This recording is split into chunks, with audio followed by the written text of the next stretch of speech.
네, 일주일 총 근무 시간이 52시간을 넘지 않는다면 주중에 야근과 밤샘을 반복 집중해도 위법하지 않다. 이런 대법원의 판단이 나왔습니다.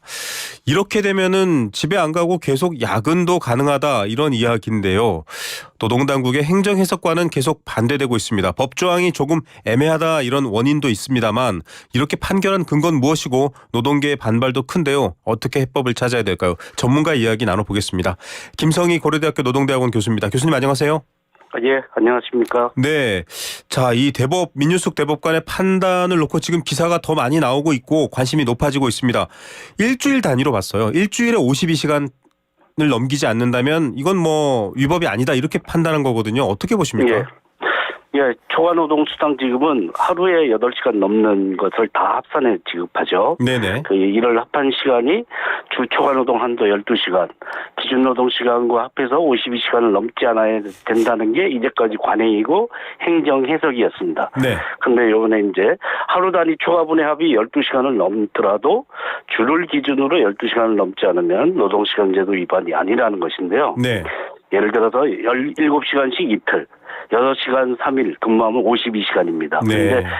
지금까지 연장 노동시간은 17 빼기 8 곱하기 이틀이니까 네네. 18시간인데 그러면 노동시간제도 위반이 되는 건데 이번 맞습니다. 판결은 총 17시간 이틀과 6시간 3일을 합하면 52시간이라서 네. 위법은 아니다. 단 연장노동수당은 18시간분을 지급해야 된다. 이렇게 연장노동수당 지급 관행과 다음에 이제까지의 행정해석, 불규칙한 제도를 바로잡는 행정해석을 뒤집는 판결이라 파장이 예상이 됩니다. 네. 너무 문구에 집착해서 사실상 하루 최대 노동시간을 규정하지 않은 것은 법의 허점인 건 사실입니다. 네네. 근데 미필적 허점이지 이걸 의도하거나 이래도 된다라는 것이 이제까지의 연장노동수당 지급 관행과 행정해석과는 다른 것이라 지나친 법 형식주의가 아니냐라는 평가도 많이 있습니다. 좀 청취자분들 이해를 돕기 위해서 제가 좀 바보 같은 질문을 할 텐데요. 교수님이 네. 맞는지 말씀해 주시기 바랍니다. 예. 이번 대법 판결에 따르면 법적으로 무조건 줘야 되는 휴게 시간인 2.5시간을 빼면 그냥 연달아 52시간을 근무하고 나머지는 출근 안 해도 된다. 결국 사람이 잠자지 않고 계속해서 21.5시간씩 출근할 수 있다. 이런 얘기인 건가요? 그것도 가능하다라는 거죠. 법 위반이 아니기 때문에 그렇죠. 가능할 수 있다. 라는 것이죠. 예, 기존에는 8시간이 기준인데 8시간을 기준해서 4시간이 넘으면 이 4시간 넘는 게 3일만 돼도 이미 법정 초과 근무 시간이 넘어갔기 때문에 12시간이 넘어갔기 때문에 불가능했던 거잖아요. 예, 대법 판단은 옛날에도 가능했다라는 것입니다. 네. 물론 연장 노동 시간이 길어지니까 심야 노동 할증까지 하면 그 시간의 수당 할증률까지 더하면 네네. 경제적 제재가 강한 것뿐이지 경제적 제재만 있지 하지 말라는 것은 아니었다라고 판단한 것인데 예. 이제까지 판단은 그렇게 과도한 불규칙한 노동을 하지 못하도록 사실상은 경제적 제재를 통해서 우회적으로 한 것인데 사실상은 그것을 제재한 것이다라고 하는 것이 이제까지 행정 해석이었습니다. 네, 지금 뭐 일하시는 분들이 사실은 노무사가 아닌 이상은 잘 모르실 수 있기 때문에 좀 이렇게 쉽게 풀어가면서 교수님 얘기를 들어볼 텐데요. 그러면 이게 노동시간 단위, 그러니까 근로시간 단위를 하루로 보느냐, 일주일로 보느냐 이게 듣는 분들은 좀 헷갈리실 것 같아요. 하루 8시간이 보통 통상적인 우리가 알고 있는 노동시간 이렇게 알고 있는데 지금 판단으로 보면 그냥 일주일 52시간 기준입니다. 이렇게 되면 좀 뭐랄까요, 혼동이거든요. 이게 교수님 학자시니까요. 어떤 게 더 근거가 맞다고 보십니까? 그러니까 보통 이제 평상적으로 근무하시는 분이 하루 8시간씩 5일 출근해서 40시간 기준 노동을 한다. 네. 그런데 이제 하루에 2시간씩 12시간까지는 연장 노동이 가능하다. 그래서 주 최대 52시간이 가능한 제도인데 이게 한 일이 많을 때 몰아서 일해도 되느냐 여부를 판단하는 것인데요. 네네.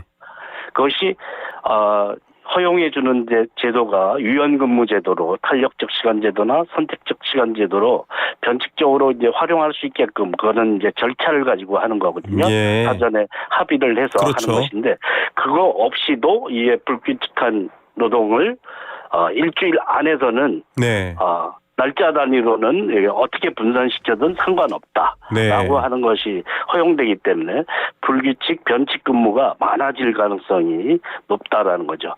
판교 등대 가상 네. 디지털 등대 이런 것이 이제 일상화될 수 있는 가능성이 높아지는 것이죠. 다른 영역에까지도. 예. 좀 반론적인 얘기를 해보겠습니다. 어떤 분들은 노동자분들도 직접 원하시는 분들이 있는데 우리는 몰릴 때 좀 수당도 많이 받아야 되니까 일을 몰아서 뭐 야근이든 초과든 뭐 날밤 근무든 계속 밤샘 근무든 해서 일을 집중해서 하고 대신 뭐 하루 이틀 쉴 수 있는 날 쉬면 좋겠다 이렇게 원하시는 분들도 있어요. 직종에 따라서는. 예. 그런데 이제 그것을 일시적으로는 할 수 있겠죠. 네네. 그런데 지속적으로 반복적으로 하면 네. 노동자의 건강에 굉장히 위협시로가 되고 그것은 사실 노동자들의 건강을 책임져야 된 국가의 입장에서도 바람직하지 않은 거죠. 사회적으로는 개인의 이득이 있다고 해서 그것이 다 허용되는 게 아니라 일정한 규칙 속에서 허용될 네. 필요가 있는 것은 모두의 공공적인 안녕과 복지를 위해서 필요하다라고 생각할 때 이런 제한을 하는 거고 그것이 사용자에게도 부담이 될 수 있고 일부 노동자에게도 좀 다르게 하면 더 경제적 이득이 있을 수 있지만 그것을 감수하고 생명과 안전과 건강을 우선시해야 된다라는 네네. 그런 사회적 합의인 거죠. 예.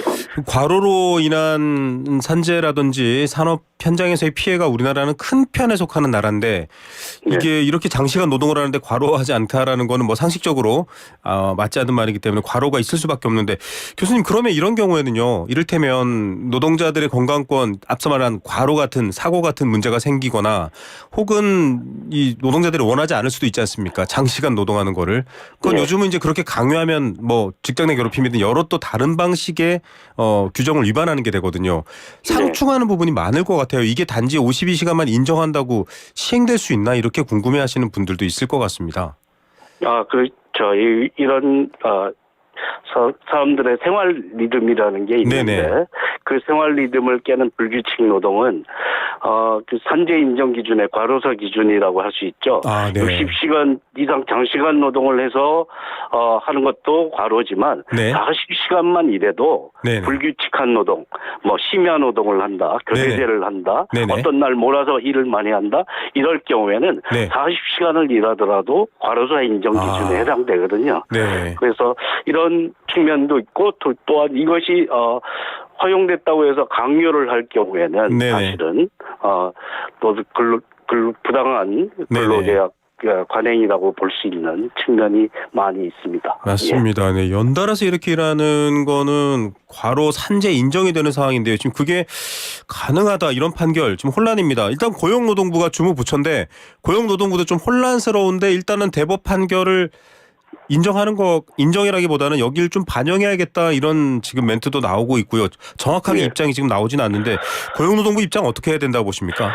그렇죠. 사법부의 입장을 이제 행정부가 거스를 수도 없는 거고. 네네. 네, 입법부는 이것을 법에 과연 미비점이었는지에 대해서는 논란의 여지가 있지만 하루 단위 노동시간 한도를 규정하지 않은 것은 사실이긴 합니다. 네. 그래서 과로사를 방지하기 위해서도 하루 단위 노동시간 한도를 규정하고 있는 서구국가들 반영을 해서 입법부에서는 그런 입법을 하는 것이 필요할 거고요. 보안 입법이. 행정부는 이제 사법부의 입장을 존중할 수밖에 없는 측면이 분명히 있지만 네네. 행정 해석에 대한 과도한 이것이 남용되거나 불규칙 변칙 노동이 많아지거나 또 이를 기화로 포괄역산제로 수당도 지급하지 않고 이렇게 변칙 노동을 하려고 하는 관행에 대해서는 철저히 단속을 해야 된다.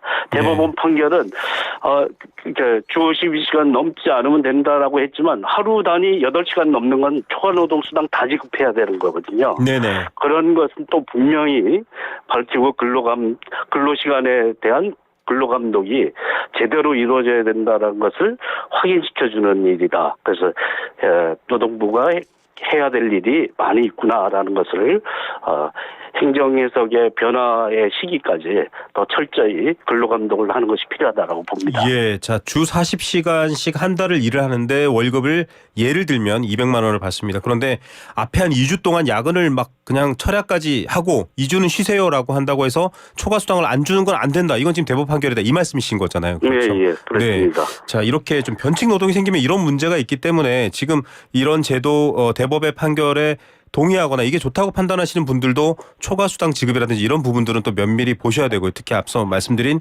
산재, 과로 문제는 정말 잘 조심해서 봐야 됩니다. 그러면은 지금 입법 과정이 필요하다. 8시간이든 혹은 뭐 주당 하루 몇 시간이든 이제 하루 단위의 노동 시간을 정해 놔야 된다라고 하는데 입법은 아직 시간이 좀 걸립니다. 이거를 지금 어떻게 보면은 최소 휴식 시간 문제도 있고요. 노사 간에 지금 합의를 할 수 있는 회사들도 꽤 많은데 어떻게 합의를 해 나가는 게 좋을까요? 물론 대법 판결이 이렇게 나왔다고 뭐 회사에서 갑자기 바꾸자 이러지는 않을 텐데요. 어떻게 가면 좋을까요? 예, 변칙적인 노동을 해서 이득을 얻는 기업이 그렇게 많지는 않을 수 있습니다. 네네. 그래서 그것이 뭐 그런데 이제 그 취약한 업종이 좀 있거든요. 네네. IT 업계, 게임 업계, 병원, 네. 그다음에 이제 경비, 네. 제조업의 일부도 그렇습니다. 네, 그렇죠. 그렇기 때문에 이쪽 영역에 대해서 이것이 남용되는 것은 개인의 불행일 뿐 아니라 사회적으로도 큰 경제적 비용을 낳는 거거든요. 네. 산재 문제, 건강 문제 이런 것은 우리나라의 건강 노동력을 보존하는 데 있어서 바람직하지 않은 거기 때문에 네.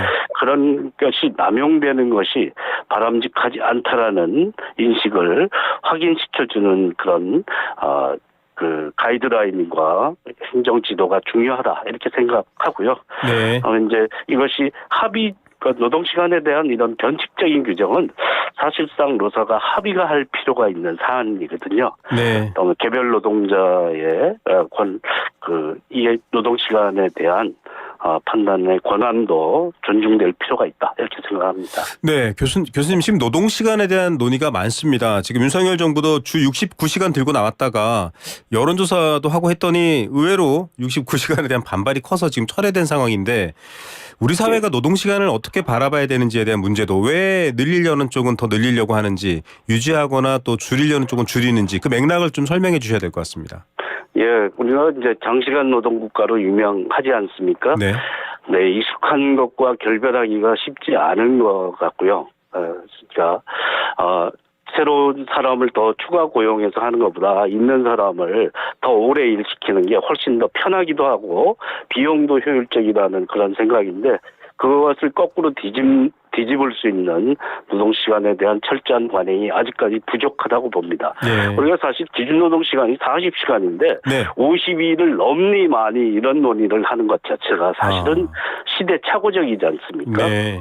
그러니까 40을 기준으로 40을 어떻게 넘을 것인지 그거에 대한 사용자의 편의를 어떻게 도모할 수 있느냐는 논의가 아닙니다. 예. 52일을 더 넘게끔 해달라는 논의를 하고 있는 것은 지금 우리 경제 수준이나 이제 생산력 발전에 단계가 있지 않습니까? 노동시간을 예. 길게 해서 그렇죠. 발전되는데 한도가 있지 않습니까? 네. 우리는 그게 아니라 좀 더 밀도 있게 스마트하게 일을 함으로써 생산성을 발전시켜야 되는 국면인데 아직까지도 이렇게 시대에 뒤처진 논의를 하고 있다라는 사실에 대해서 뼈저리게 좀 생각을 하고 시대착오적인 발상은 좀 그만두는 게 바람직하다고 생각합니다.